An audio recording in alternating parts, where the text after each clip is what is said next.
READ Nepal, READ, stands for Rehabilitation, Empowerment, and Development. So what they're trying to do here is to bring people that have leprosy caused disabilities here to help treat them and also to teach them some skills.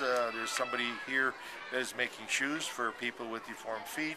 They're making different kind of handicrafts. They're learning sewing. So they're being taught that they do not have to be so worried about being discriminated, that it is something that they could live with in society, and the skill training here is an important thing for them so that the whole project is sustainable.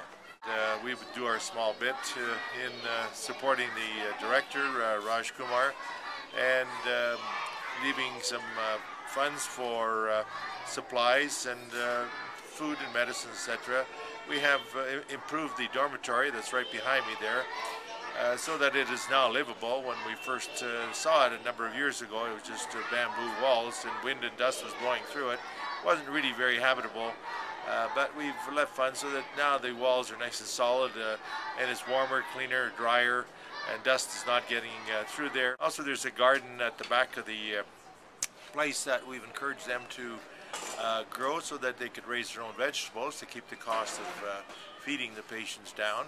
And also in the garden, maybe we could see later, there's a beehive here that a couple from Alberta that have been with us a number of times here, Bonnie and Chester, who are beekeepers in Alberta, helped them to start the beehive here to produce some honey for their own use and also possibly for sale to raise a bit of funds. So we this year are spending a bit more time here, actually working with patients, working with the nurses and the local doctor, seeing patients and treating various other illnesses that many of these people have. They're very, very poor, these people with leprosy-caused disabilities. So there's a lot of malnourishment, anemia, vitamin deficiencies, and just plain uncleanliness, skin diseases, respiratory diseases, everything that goes with poverty. So we're looking at those things as well this year because we have more time. We have a couple of nurses with us that are also working with the local nurses to treat some of the deformities and the various wounds and ulcers that many of these people have.